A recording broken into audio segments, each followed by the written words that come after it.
sex should not be painful. I think we are some of our own worst enemies. It's spreading the lie that it's painful. Maybe after childbirth, it's painful. Your first time, it's painful. It's not ever supposed to be painful. And we've got to stop telling each other it's going to be that way and just like dismissing when it's painful. If someone tells you it's painful, if you're experiencing pain, they need to see someone. And if their doctor dismisses it, they need to find somebody else. It's not supposed to be painful. You are worthy of pain-free, beautiful intimacy. And that's how it's designed to be and how it should be. And it's worth pursuing that and not just settling with it. Welcome to How to Trust Yourself, the podcast for anyone who's done with the endless second guessing and ready to tune in to your inner guidance. I'm Anna Holtzman, and I get that feeling of trudging through life like you're wading through mud, trying to figure out which way to go. In my 20s, I spent more time asking what should I do with my life than writing about crushes or bad dates in my journal. I've tried on a lot of answers: architecture, publishing, editing reality TV for a decade, and finally landing on therapy and coaching, helping people like you connect with your purpose. But here's the thing I've learned through all those twists and turns. Trusting yourself is the key to moving forward, even when the path feels messy. So if you're ready to stop doubting yourself and start listening to your gut, you're in the right place. Let's dive in. Before we dive into today's episode, I just want to give you a quick heads up. If you've been a listener before, you might notice a bit of a shift around here. I've rebranded the podcast to How to Trust Yourself. And while the name and focus are new, the goal is the same: to help you ditch the self-doubt, listen to your gut, and actually trust yourself to create the life you want. In the past, this podcast was about chronic pain recovery and mind-body healing. And while those topics will still come into the conversation, I'm now focusing on helping people like you tap into that inner guidance when you're finally ready to connect with your purpose and go after those goals you've been holding off on, whether it's because you're scared of getting burned out again, of triggering chronic symptoms, or beating yourself up when things don't go as planned. If that sounds like what you need right now, you're in the right place.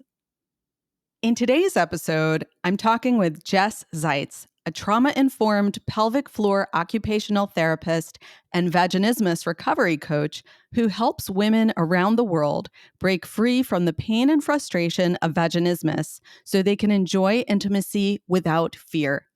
After overcoming vaginismus herself, Jess developed a unique program that's helped dozens of women turn pain into pleasure.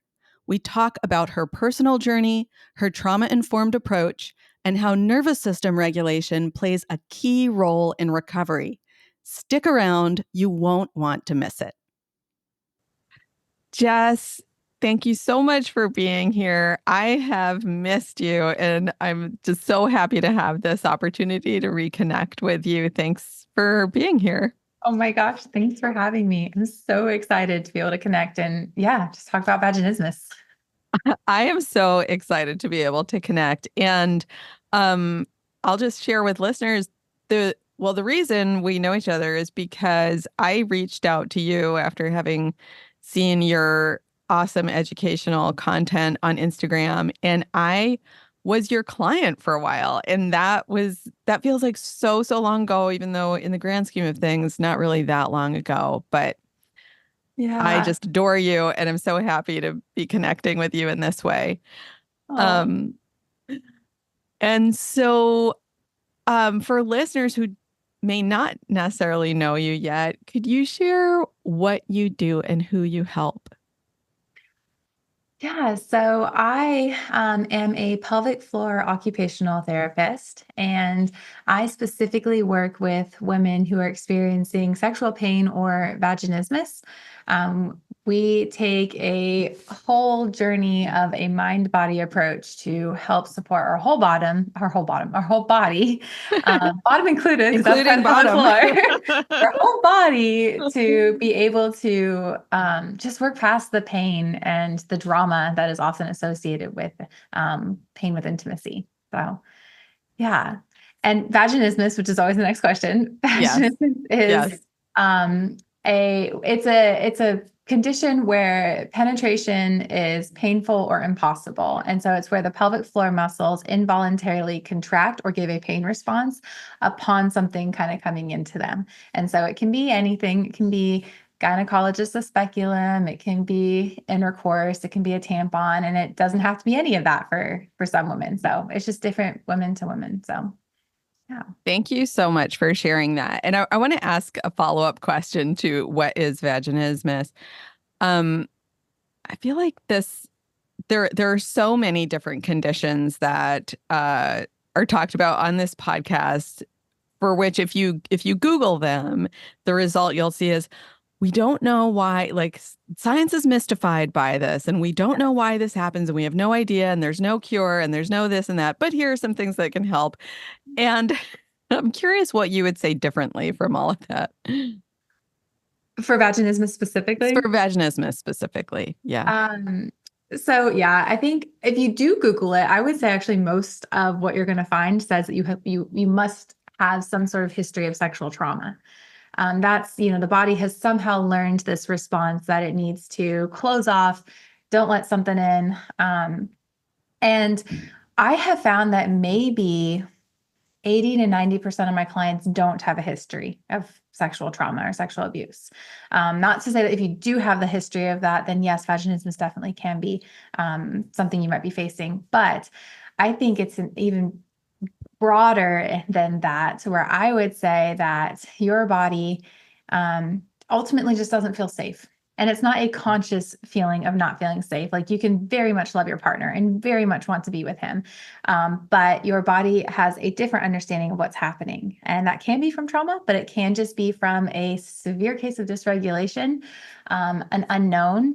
And it can be an experience of pain in the past. Maybe your first pap smear at like 16 years old was terrible. And now your body has drawn a bigger association to all things coming in. So yes, it's hard to pinpoint what it is, but I would say if you want to pick that tip top, what might be there, it's just a general dysregulation and not feeling safe of the body. And then you can choose what that might be for each person.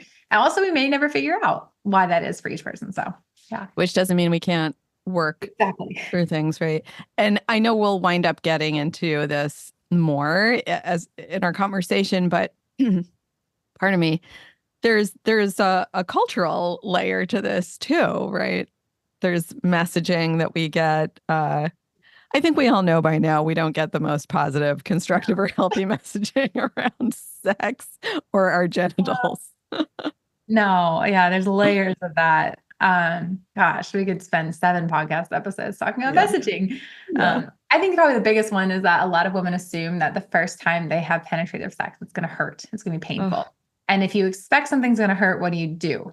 You naturally just kind of like clench up in anticipation, grin and bear it kind of thing, which makes this much worse. And it makes that pain response even more pronounced and makes it so we do have pain. And I would say the first time, anytime should not be painful. Your body is designed to do this. It's natural for this to work and to not be painful. But because we tell each other it's going to be painful, we create that pain response. Yeah. And then we're trying to undo that years later, and it's a mess. But yeah. I'm so glad that we are coming together to talk about this, and so that more people can benefit from the knowledge that you have about this. And to as a starting point to getting into that, what led you to this work? So I personally had vaginismus. I found out on my wedding night that sex was not how I thought it was going to be. Looking back now, I probably could have guessed because I personally just struggled with tampons a bit as a teenager. And then I've always had really miserable periods and started seeing a gynecologist from the age of 13. And have vivid memories of them holding me down on the table to get these pap smears and internal exams done. My mom would give me ice cream afterwards to reward me for it. And I think that's I'm sorry, I can't help but pause. Like being held down. Yeah.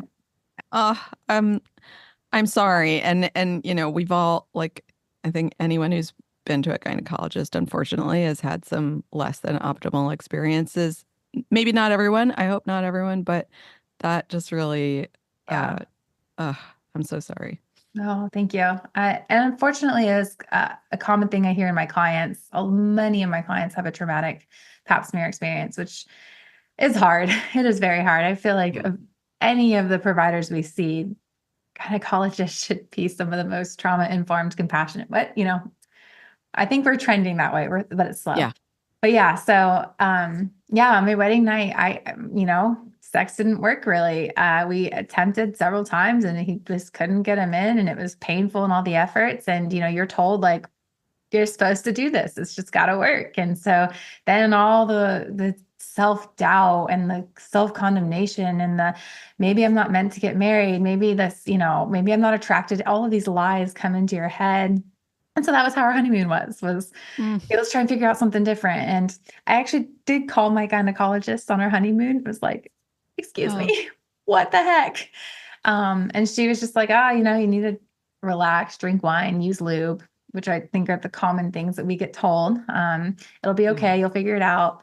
Well, 4 years later, we still haven't really figured it out. It's still a struggle. I mean, we went into the we'll do other things camp, had fun with that. But, there's always this piece that was kind of missing. Like, wow, we can do all these great things, but it's because something else can't be done. We can't Yeah. we can't have penetrative sex. And so I finally had a doctor who took the time to listen and kind of mumbled the word vaginismus, which is like, Mm. yes, great, a diagnosis, fix me. But then I Yeah. started a long journey of like dilators and exercises and pelvic floor therapy and counseling and couples counseling and sex therapists and specialists and creams and just everything. And nothing seemed to really work. There are a lot of layers of just dread and shame and frustration. And, after 8 years of going through this, we really didn't feel any better off. Personally, I was able to get through all of the dilators fine. I can insert the largest dilator, which a dilator is they're plastic or cylindrical kind of graduated tube that you insert in a sense to help train your body how to accept penetration. Wow. And so I got into the largest size, but still couldn't transition to penetrative sex. And that's super discouraging. Even more discouraging when you yourself are an occupational therapist. And so you're like, I should be the gold star on the wall. Like I've got this, right? Right. No. Ugh. Yeah. And that's after 8 years of that was just like at a loss. Our marriage was really hurting. I was very bitter, very angry. I was pushing my husband away in anger to protect him from being married to someone like me, just completely broken, frustrated.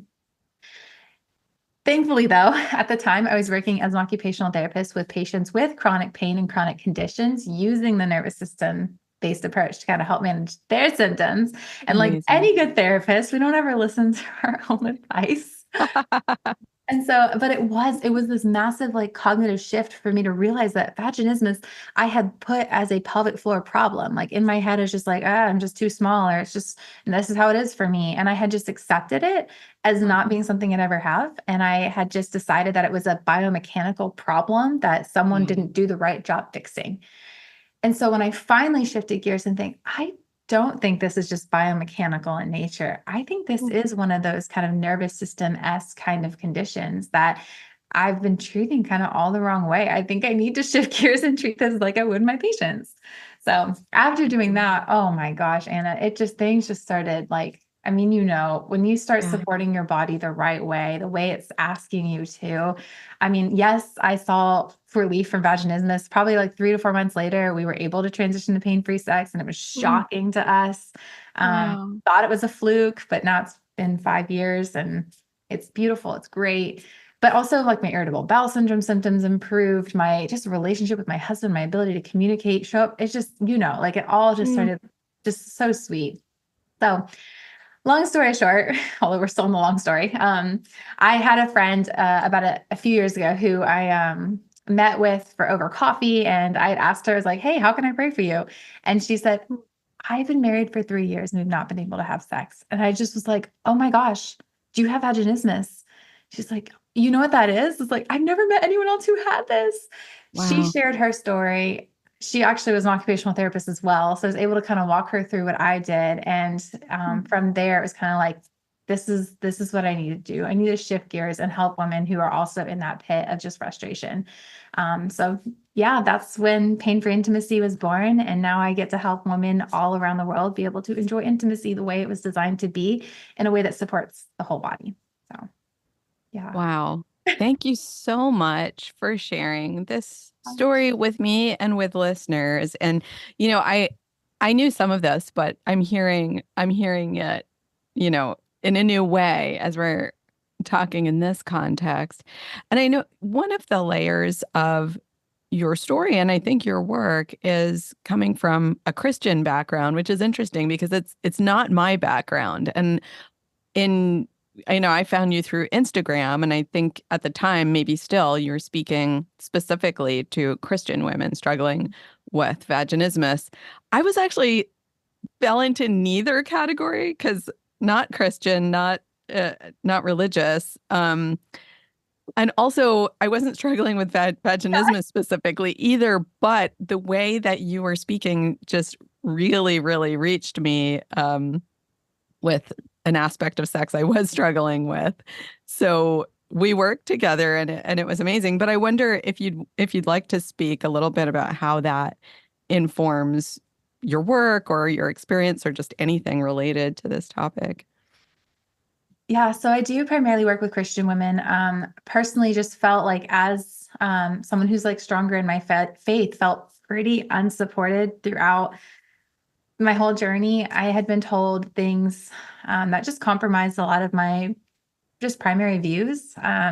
Was told to, watch porn with my husband, which is not something we wanted to engage in. And then when I would express like that's something I feel comfortable with, it was met with, well, there's nothing else I can do to help you. And now that I've read a lot of the research, it's part of that like graded exposure. It's like watching some, it makes sense, but it was just not something I felt comfortable with. And I just never met someone that was willing to come beside me in that. And then like, within faith, intimacy is a huge part of, just our way of our interacting with our spouses. And, I do believe that God has designed intimacy to be this beautiful place where two people in complete pure vulnerability in a state that I really just don't experience with a lot of people in this world come together. And it's supposed to be something that's edifying and beautiful and sweet. And it just was like just muddied with, this whole patriarchy kind of its essence in a sense and what I'm supposed to be. And it's just like, this is not how God designed it to be. And I want to do a better job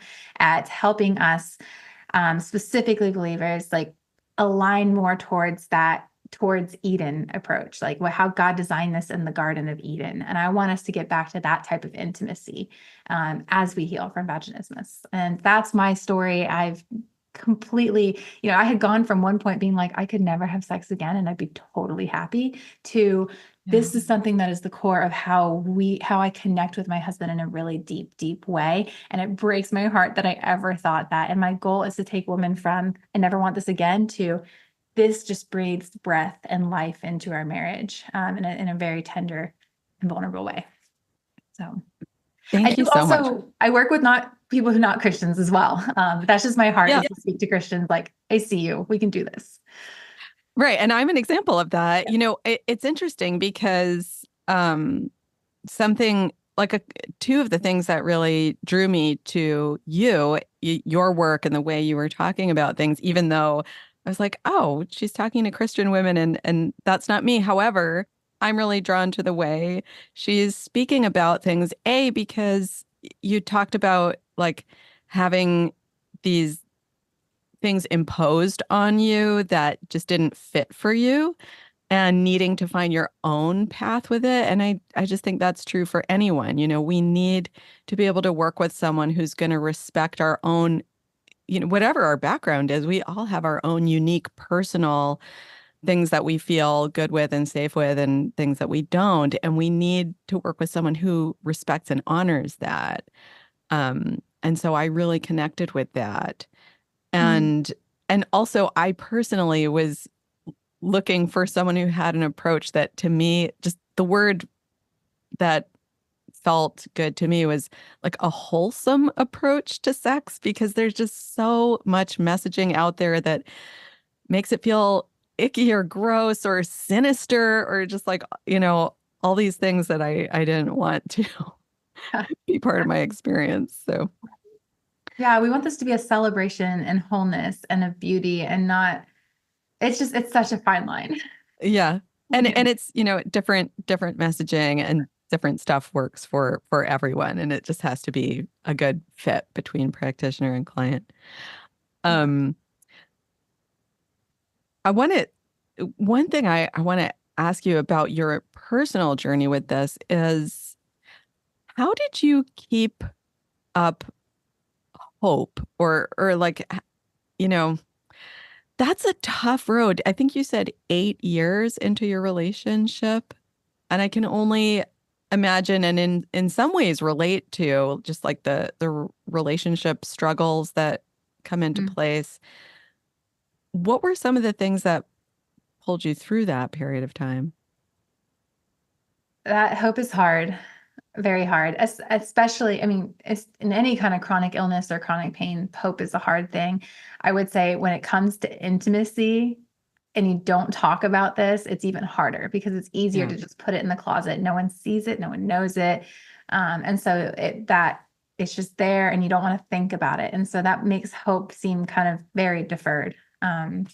And I would say like there were definitely long periods of just settling and just like I said, kind of that acceptance, like, well, this is, some people get chronic migraines, some people get back pain. I have sexual pain. That's just, it is what it is. And I had just succumbed to that in periods. And then there'd be other periods of just like, no, I deserve to enjoy intimacy. And so it Yeah. waxed and it waned and it was, I wouldn't say it was a consistent hope, but I think Yeah. after what did it was just, you know, finally accepting that I was worthy of something greater. And truly believing that, going back to my faith, that God had designed this to be something beautiful. And it wasn't withheld from me. It was a journey I was going to go through that was going to lead to an even greater healing. And I think once I finally believed, like, I'm not being this isn't withheld from me. I'm not like missing out on something. I have the longer and harder journey of working through this to achieve something that I do believe is the desire and the design for us in our marriage. And so I speak with my clients all the time, affirmations. We have to do. And so I had to restructure, do some affirmations that I spoke daily to Yeah. remind myself that this is, even if I don't believe it in this moment, this is the principle that I'm going to speak to myself so that I keep on that path towards the ups, the hard ups and the downs, knowing that there's this beautiful garden waiting for me and it'll get there and it Yeah. might take another 8 years, but it's committing to that journey and committing to that. And that's what kept hope, was that promise. And also just the daily reminders of this motivation.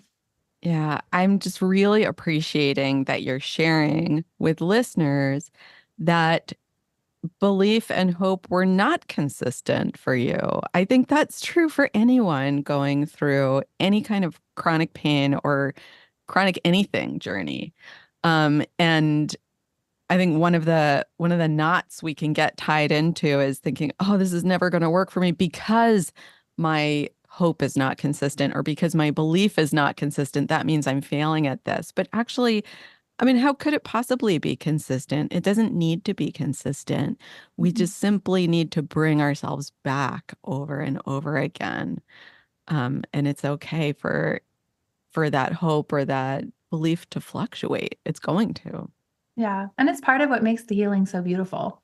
Like Yeah. in the hope fluctuating, we build resilience. If it Yeah. was just that constant hope, it wouldn't be a hard journey of healing, I don't think. Like it wouldn't really Yeah. grow us and heal us in bigger ways. And that hope fluctuating is what builds that resilience and that true lasting kind of work through this. Yeah. Yeah. So, something I love to ask every guest is what are some of the specific tools or techniques that have been most helpful to you and that are helpful for your clients? And one of the reasons I ask this is to really demonstrate that there's no one size fits all. We're so different person to person. Symptoms, can be different symptom to symptom. Different tools might be more helpful for one or more appropriate for one than another. And also different folks that I have on, including yourself, are coming from different backgrounds. So I come into this work as initially a psychotherapist, and through my own recovery from migraine and using tools that are, for the most part, kind of like descended from someone named Dr. John Sarno. Mhm. You're coming into this as an occupational therapist and also working specifically with vaginismus. So I would so love to hear your take on this. Yeah, I love Dr. Sardo. A lot of that work is foundational in this. There's a wide sprinkling of different resources and tools that we use. I'm trying to think the primary because as humans, we're complex. And I think that's the fun thing about being an occupational therapist is we look at the many domains that are associated with the person. So we have environment, we have sensory, we have psychological, we have physical, we have biomechanical, we have all of the different things. And so the fun thing is we kind of mesh all of those into who we are as a person. And so I love that complexity of it, but yet the simplicity of it too. And so yes, I love the mind body work. I mean, that is an element of what we're doing with vaginismus for sure. I love polyvagal theory. I think a lot of that supports the sensory system. So in OT, we love sensory processing. And formerly I've worked with kids with sensory processing disorders. And so much of what I have learned from sensory integration and how we help support kiddos on their developmental milestones with sensory parallels polyvagal theory in a sense. And so there's a blend of that with environmental modifications, inviting the partner in as part of the environmental piece. And then there's obviously the pelvic floor therapy components too. So we do touch into that biomechanical. We do have stretches, we have exercises, we do the dilators, but it's not ever any one thing in isolation. The kind of unique thing I think of what I've helped clients see is you don't just show up and do your pelvic floor exercises and ditch all the other elements of who you are and what's at play here. While you do your pelvic floor exercises, we're adding in each one of those elements. So there is no Netflix while you're watching or while you're doing your exercises. There is full body environment connection through every aspect of that healing journey. And so there are so many different players. The goal is to get all the players to work well together and to stop siloing and isolating ourselves because we're not siloed human beings. We're way more complex in a way more beautiful way. And that's what we need to tap into to really get the whole body on board with moving through that healing journey. Yeah. I wonder if there is like a tangible example you might give, for example, of like a sensory processing exercise. I don't know. Um, And how you would talk someone through it. Because I can kind of hear listeners saying like, this kind of makes sense to me overall, but I'm not really sure what, each of these terms means. Right. Okay. So in my program, I have over 40 different nervous system regulation strategies that we go through with clients. And Yeah. I encourage there's like a challenge they do to try and pick the ones that work best for them. It's different for everyone. One of my personal favorites kind of taps into my faith a little bit, but they're called breath prayers. I like breath prayers because you use scripture, which, we believe scripture to be true. And so what I found my struggle was if I just came up with an affirmation for myself, I would very easily be like, that's not true. You wrote it about yourself. Like, it's not really that. So if I can find something else that someone else has said about me, I will say that that's true. So scripture, for instance, you are beautifully and wonderfully made is a verse in scripture. So I will take that as a breath prayer. And so for about 5 minutes, I'm going to sit there and you can do this, with the vaginismus for exercise time. You could do this while you're laying on the bed. I encourage my clients to be naked while they're doing their dilator exercises. So you sit there in your safe place with your dilator naked, doing your breath prayers. And so as you take a nice 360 inhale in, you would bring that dilator. I would say, like, let's start at the belly button, and here I have a dilator here, but if this is your belly button and this is like your top of your vulva there, Yeah. you breathe in and you say, I am beautifully and wonderfully made, as you move down. Now that's symbolizing the pelvic floor dropping down on an inhale, which is a biomechanical thing that just happens on an inhale. Your pelvic floor drops down and relaxes. So I am beautifully and wonderfully made, or I'm beautifully and you have to break it up into two sentences. So I am beautiful and wonderfully made on the exhale.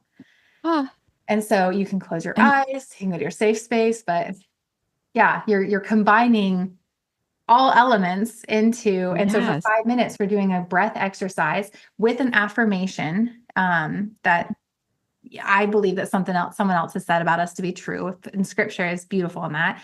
So breathing, affirmation, and then we're pairing it with the pelvic floor piece, and I'm desensitizing dilator while I'm doing it because these things are terrifying to many women at first. And so by just keeping it on the outside externally, we're just saying this is okay, it's safe, it's comfortable, it feels fine.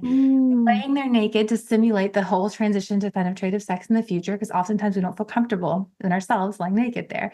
Everything is designed to help our nervous system feel safe and calm, supporting each element of it.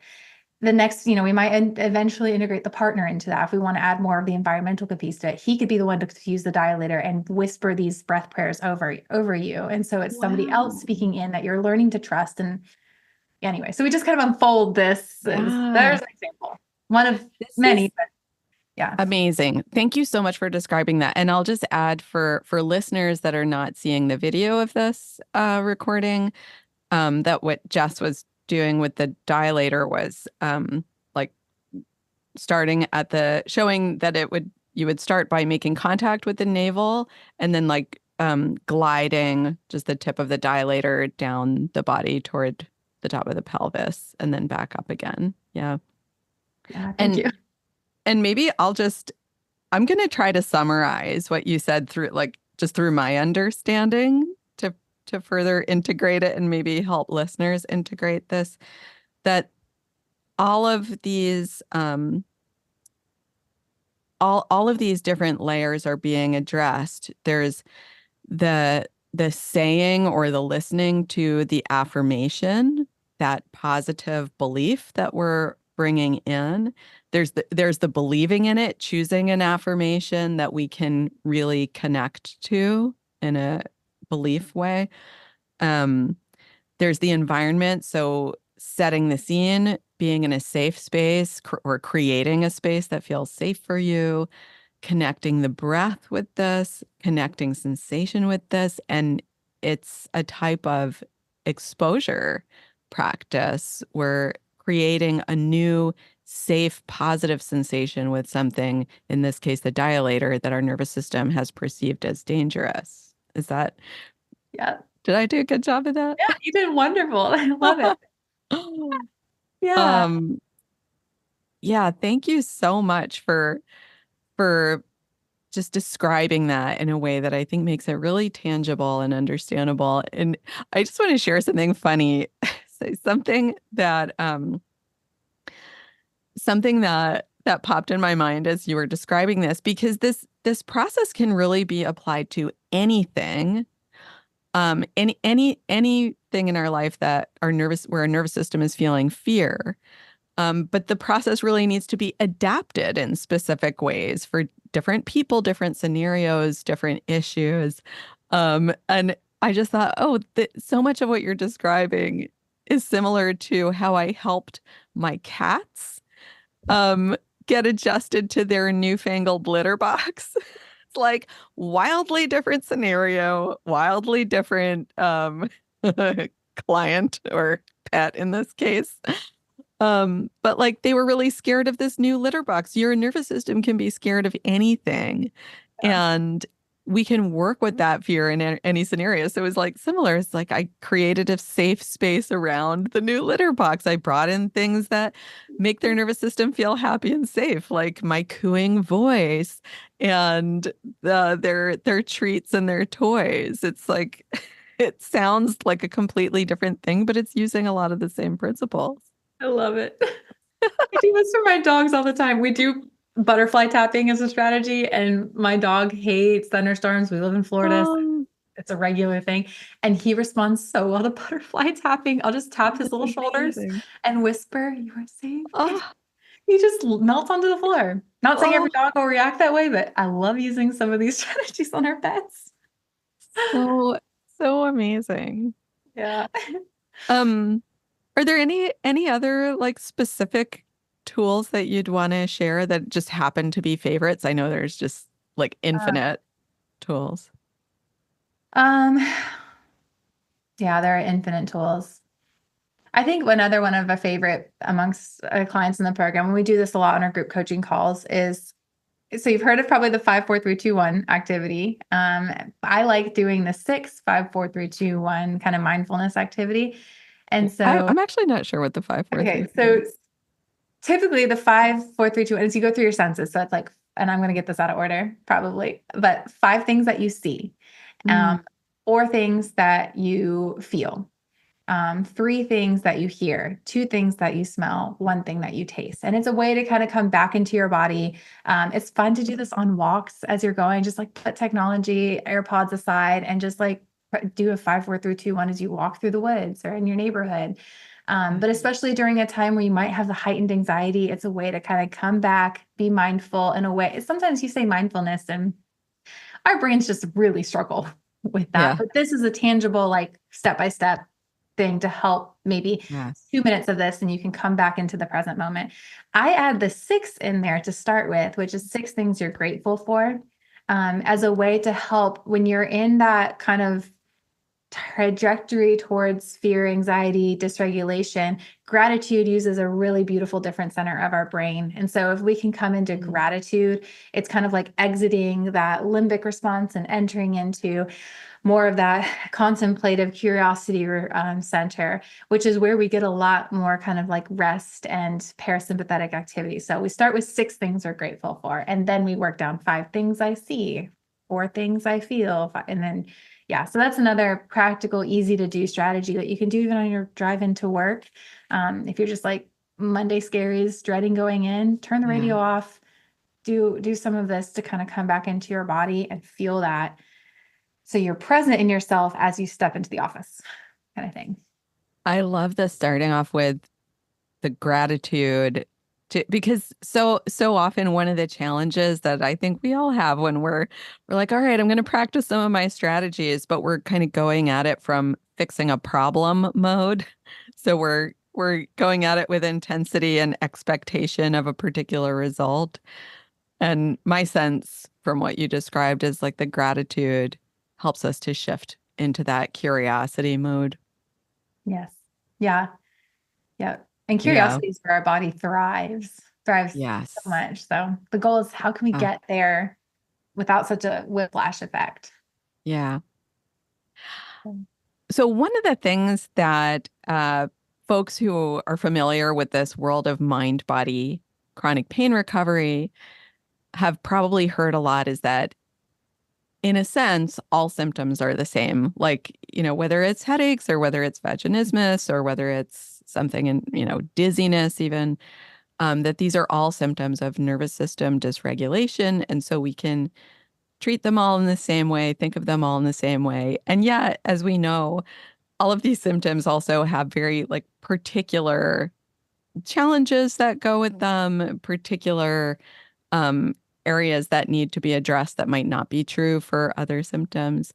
And I'm wondering if you could talk a little bit about what are some of the challenges that clients are dealing with that are specific to vaginismus that might be different from like other stuff you've worked with as an occupational therapist. So, yeah, I mean, there's probably 2 camps in this. There's the biomechanical pelvic floor camp where it's tight pelvic floors. We sit a lot, we cross our legs a lot. And so those just tend to specifically say the pelvic floor is where you're going to experience this nervous system dysregulation response. And so a lot of people ask, like, well, why do I have vaginismus if is that general thing? And it's like, well, sometimes our bodies just need a way to express this pain. And because you happen to sit down all day and cross your legs and have a tight pelvic floor, that gets to be the place where your body said, oh, it's the easiest place to release the pain. So there it is. So in one sense, there's that biomechanical nature to it of just like all drains lead to this is where it's going to be expressed. Also, just the way your pelvis supports all the pressure from your body, that there's more pressure in there. But then there's the biopsychosocial piece, that psychosocial element to it of a lot of times it is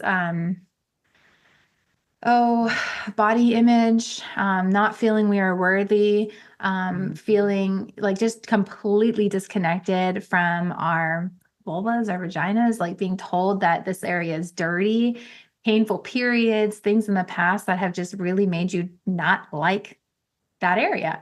A So, lot of us were brought up like not being allowed to mhm. say the actual names of those body parts, right? Yeah, Whether it was at home or if you were allowed to say it at home, you probably weren't allowed to say it at school or other yep, places. yeah. Yeah. Yeah, and a lot of women don't even know that the external is called the vulva and the internal is the vagina. We all just assume that it's all the vagina. And it's like, Oh, that's yeah. I learned our that own not body. that long ago as an adult. I learned that. Yeah. Yeah, and so we have a lot of dissociation and shame, and Yeah. a lot of my client, we've never even just like explored ourselves. Even in like I know what my armpit looks like. I know it might like we don't to that level. We've never taken a mirror. We've never looked. We don't know. And the first Mhm. time that a lot of my clients, myself too, grab a mirror and I went through cadaver lab. I went through, anatomy, physiology times 700. And I never really grabbed a mirror and looked at myself. But the first time I did, visceral response, nausea. Because Oh, my yeah. brain didn't have a category for what are you looking at on your body? You've never seen that before. Mm. And my clients similarly. And so I think like we just have this disconnect. Of our own like anatomy, but also our own sexuality. The hardest thing for so many of my clients, myself included, to believe is that we are like a sexual being. Like we Yeah. can enjoy sex and we're designed for this. We just kind of think sex happens to us and not that we can be an active agent engaging in this in a beautiful way. And that's a hard shift to make when it's been 20, 30, 40, 50 years of not seeing yourself that way. So there are Yeah. two kind of elements I think that are unique to breeding vaginismus. Yeah. Yes. And some of the tools that you use are also unique to it in that way. Like, for example, for migraine, I wasn't needing to like look at my head with a mirror. Like that just wasn't really relevant. But I remember, I correct me if I'm wrong. I think I remember you showing me what the homunculus is. I Yes. was fascinated by that. Could you just describe that a little bit? Yeah. So the homunculus is, oh, that's so hard without an I image. I know. can do this. I can do Sorry, it. this is a hard question. I encourage you to go Google it, homunculus. But it is the outer cortex of your brain, and it shows the amount of brain space. It maps out the brain space dedicated to each sensory and motor part of your body. And it's like a size visual, what is that word? Like I don't know, a size visual representation of it. So it shows the ratio. And so like your tongue, for instance, takes up a good chunk of the outer cortex, the homunculus, if you would. And I'll Because just jump in and say, like, the homunculus, the image you showed me, and that folks will find if they Google it, is of a little person. Of course, it's a man. They show it as a man. Whatever, we won't go into that. But it's like this miniature little person, but their body parts are completely not the size that they would be in real life. They're the size of like however much brain space is given to yeah, them. Is that yeah, right? it's proportional to the amount of cortex space dedicated to that. So like the tongue for the guy, for instance, this little creepy statue thing, his tongue is huge because our tongue has so many sensory receptors on it. Our fingers do. Our back is tiny because you can't feel as much on, like you don't have as much discrimination with your back.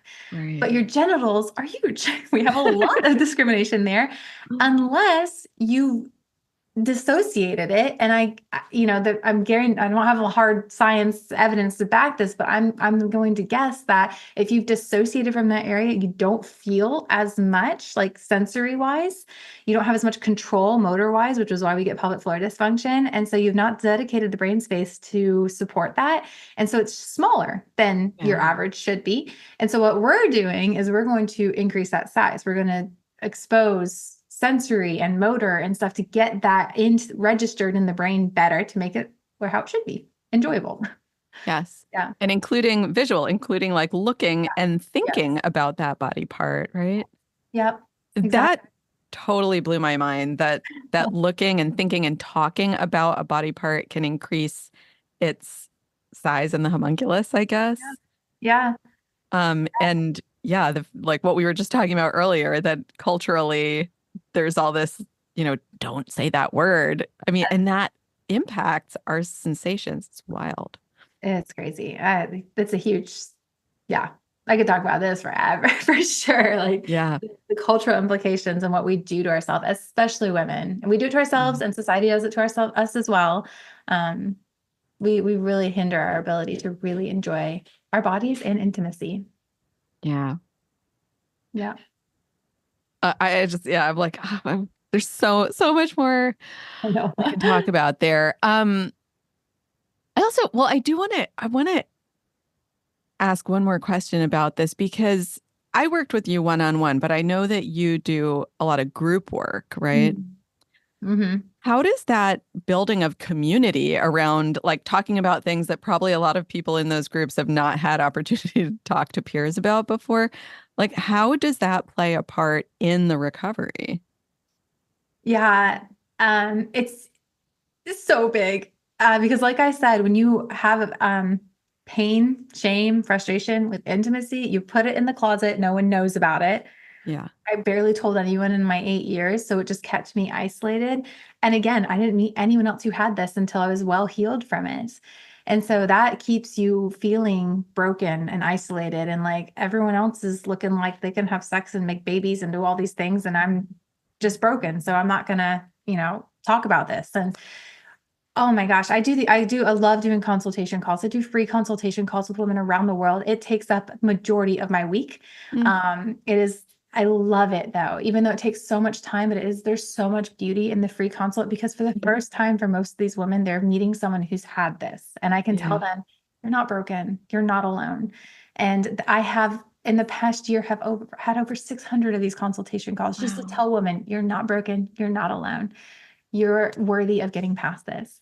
And so Mm, then when they sign up in the program and they enter into our community and they get to meet dozens and dozens of other women who are like fighting this and on this trajectory, and they hear that they also had a terrible gynecology experience, or that they also were told this shameful thing, and they've also been able to break free of this lie in their head. It's yeah. so just inviting and beautiful, and there's tears, and Mm, there's so much of like hope, and I've never felt so seen in my life. And one-on-one is beautiful. I love the consultation calls, but when you can show people that there's community, I mean, we know that with the vagus nerve, there's that social element to it and healing. And so yeah. that's what the group calls are intended to get everyone together, to have that social element, to say, we can do this together. We can talk about hard things with others who are going to have that safe space with us. And we can hold both joy and grief as a community together, as we heal. It's so Yeah. sweet. I love, love, love our community. It's so beautiful. What I teach or share with clients is that pain is your nervous system's way of expressing that it feels unsafe. And one of the most common and deepest things that feels unsafe to our nervous system is um, social rejection, that the fear of being cast out of the group. And so it makes all the sense in the world that social inclusion, that feeling of belonging, brings such a deep feeling of safety to our nervous system. Yeah. So I called this podcast From Chronic Pain to Passion. And the reason I called it that is because what I observed in my own recovery and in working with clients is that this work so often starts off with a pain point, with our focus on something that we want to get rid of that's troubling us. And then as we do the work, it morphs into something really different that oftentimes has not much to do with the symptom. It's about this blossoming into ourselves. And I would love to hear how you see this taking place either in your own life or with clients or both. Oh, there's so many elements to this too. Uh, Probably the biggest theme I see in my own life and clients' lives is our willingness to provide self-compassion. Mm, So and you might see this too, Anna, but so many of the clients I work with are in fields that are like service fields, either Yeah. nurses or teachers, people who just give themselves to others. And it's beautiful. It's great. But I think it's gone to the point where we give ourselves to others so much that we don't have a lot left. And that's noble. And I think society really celebrates like depleting yourself at for the benefit of society and the benefit of those around you. But when you deplete yourself to where you have nothing else to give, your body suffers. Yeah. And so what I love watching clients and myself kind of work through is like, we come in and we're like, okay, give me the to-do list, Jess, just give me the checklist. I want to get through this. And it's like, Yeah. oh, put your seatbelt on. There's no to-do list. There's only showing up for yourself and learning what your body needs. And I see that transition happen, and it's beautiful to where boundaries get put up. People start saying no. They start scaling back at work. And I'm not saying everyone has to do this. There's my mother-in-law no longer lives with us anymore. There's all kinds of stuff of things sticking up for yourself, and not as a like I'm putting my arms up and bullying myself through. It's I need to support my body better so that I can support others better. It is better for me to do A, B, C, and D for myself so that I can do X, Y, and Z for others. And that's, yes, we heal from vaginismus, and I love it, but we heal in huge ways that allow us to be better friends, to be better daughters, to be better spouses, to be better mothers. It's ways that we transform our entire being into this self-compassion and others' compassion in a way that we never thought that we could before. And so I think that would be the main theme I see. It looks different for everyone. Personally, I'm a way better wife and a way better now mom because I've learned how to provide for my basic needs well. Beyond just taking a shower, it's like I would love to go for a run. I need to spend time journaling, and I need to spend time really eating and nourishing my body well so that I can take care of my son now better. And if I haven't gone for a run and taken a breath and all this, then he's going to not see a really great Jess, and I'm not going to last very long. So what about pleasure? What role does pleasure play in all of this, whether it's sexual pleasure or not? I mean, a huge role, because part of that is allowing ourselves to enjoy that. And that's the other thing is we suppress that. Girl, do you know how many of my clients can't have orgasms? Because, and I mean, there's a link there, and it's nervous system related, the ability to have an orgasm. But so many of us have suppressed our own ability to take care of ourselves, but also allow ourselves to enjoy things, that orgasm gets suppressed as well. And so I mean, I'll put orgasm as like maybe the upper level of pleasure, but we also have just like the ability to laugh as we make a meal and prepare a salad. Like all of that joy, we just think like there's no time. I need to be productive. I need to get this done. And our thoughts aren't even on us. They're on like, okay, I'm making this salad so that I can get to work on time so I can get to here. And you're not in the moment. You're not celebrating that. You're not playing. And so, when we get to like the bedroom, we've suppressed so much of our ability to enjoy the simple things that the big, big explosive things are like far out in left field and hard to get to. So it's linked. Totally. And, I'll just share without going into detail, but difficulty with pleasure was why I came to work with you. And, it's funny, you were saying like, as practitioners, we don't take our own advice, or sometimes it's not as easy to see these links as clearly in ourselves, of course, as it is to see them in others. But society creates such a separation between sex and like every other part of life, as if it's this completely alien thing floating out in outer space. And it hadn't really occurred to me, honestly, before working with you that, this is like, you got to start at the outermost layer here. Like, where am I not making time and space and just allowing for pleasure in just daily life? Part of that whole like nervous system stress matrix is that our nervous system almost perceives pleasure as not safe because we got to be doing all the time. Yeah. I even tell my clients, like when you're out in the woods, let's say you're doing your 6, 5, 4, 3, 2, 1 activity and you're walking, you can, as you're like, what are 3 things I feel right now or whatever, you can you can feel your clitoris in pleasure. Like, but we have shut that down so far because it's wrong. It's bad. Like those feelings are only to be used in the bedroom. But if you get to the bedroom, you're like, okay, turn on pleasure. Now it's like, you're like, wait, what thing? What is that thing? Pleasure? Right. You can be in the woods and you can be like, do I feel any arousal? Do I feel any pleasure? Do I have any sensations in my clitoris right now? And the answer can be Or yes, anywhere else in my body for or that anywhere else. matter. Yes. Right. And the answer can be yes. And you don't have to shame that. You can be like, Yeah. what a cool thing my body can experience. Like that desirable pleasure experience while I'm walking in the woods. And I can choose not to act on it, or I can choose to act on it. I mean, but we've suppressed that so much that no wonder we get to the bedroom, our bodies are like digging to try and see, like, I think it's in here somewhere. I don't know. Right. Yeah, we've shoved it. I'm Yeah. so grateful that you are a person with a voice who's making a space for this in this world. Thank you. Um, and speaking of that, what is, if there is a soapbox message that you're personally passionate about spreading through the work that you do, what would that be? I have like 12 of them, but I would Yeah. say, probably the biggest one I want women to know is sex should not be painful. I Yeah. think we are some of our own worst enemies. It's spreading the lie that it's painful. Maybe after childbirth, it's painful. Your first time, it's painful.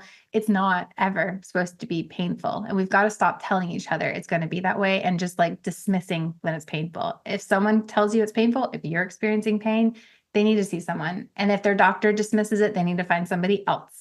It's not supposed to be painful. You are worthy of pain-free, beautiful intimacy. And that's how it's designed to be and how it should be. And it's worth pursuing that and not just settling with it. Yes. That is Thank you for spreading this message through the work that you do. If there is someone listening to this conversation who is, maybe they're at a place where they've been experiencing painful sex and they've not even heard the word vaginismus, or regardless, they're at a very early stage of awareness around this, and they're hearing the words that you're saying, and it's giving them this glimmer of hope. But the glimmer of hope could also feel scary and it's overwhelming. And where do I start? What words of encouragement would you give to that person? Well, I think in practical sense, I would say if you are experiencing painful sex, don't keep pushing past the pain. It's only going to add fuel to the fire later. So I would stop having painful sex. And so that's practical. But the second most probably important thing is I'd say, like, okay, you're not broken. You don't have to sit in that. There is hope and you can heal. And so don't just think that this is something you settle with. There are thousands, if not hundreds of women who have been able to get through this. We just need to do the right approach that supports all of you. And if you are someone who's been battling this for years and you've done, like I kind of did, you've tried all the different things, you're like, what else is going to work? My encouragement is like, you're not just like a siloed, isolated person. You are complex in a beautiful way. And I would encourage you to find ways to support the beautifulness of that complexity in your healing, because intimacy isn't just a one time get it done thing. It is a journey and a work, and it's going to take a journey and a work to get there. But you can do it. And so I just encourage you to see yourself as bigger than just your pelvic floor, or bigger than just, your thought processes. There's way more we want to do to support you, but it's totally possible. And by the way, if this listener is not in a place where they're ready or able to work with you, for example, is there a resource or two that you recommend folks start off with, like a starting place? I would say hit up my Instagram or my Yes. website. I Oh, do definitely. a lot of free resources on there. It is hard. I mean, I love that they're listening to this podcast. I would say this would be a great place to start learning more about the mind-body connection. But in the sex and intimacy world specifically, it is hard to find resources that kind of capture all of this in a sense. And I recognize that. And that's honestly why I jumped into doing pain-free intimacy. And so my heart is to create resources that are accessible to the listener who's at any point in their journey. So you can go to painfreeintimacy.com and I have resources there. I also have a Facebook group that I have a lot of training videos in that are free and just there to help kind of you on the journey. And then of course, if you want to dive deeper into this, we do have a program that really gets down to the nitty-gritty and supporting you deeper. Yeah.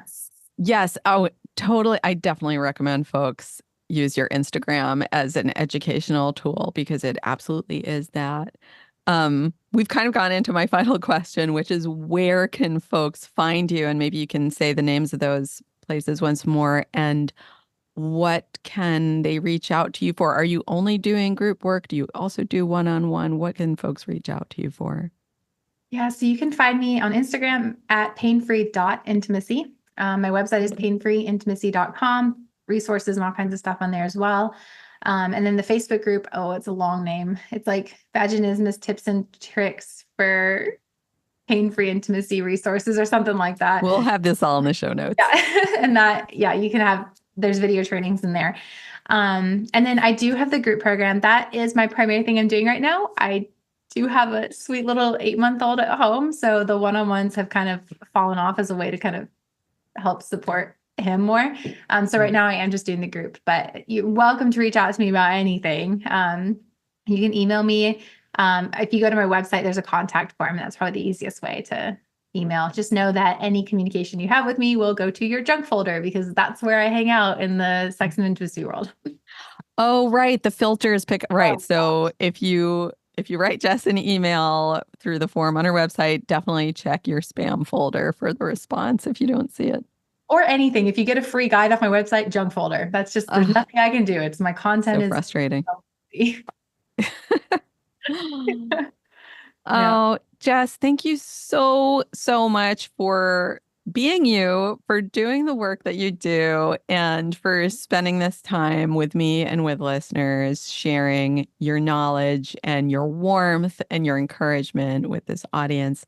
I so appreciate it. And I'm just so glad to have this opportunity to reconnect with you. Thank you so much, Anna. Thanks for making space for such a delicate but yet important topic. It really means a lot. So thank you. Very important. If you enjoyed today's episode, please do me a favor. Hit that follow button so you don't miss a thing and leave a rating or review. It helps more people find this show, and honestly, it makes my day. And if you're looking for more ways to trust yourself and start listening to that gut instinct of yours, come hang out with me on Instagram at Anna_Holtzman. Let's keep the conversation going. Thanks so much for listening, and until next time, trust yourself. You've got this.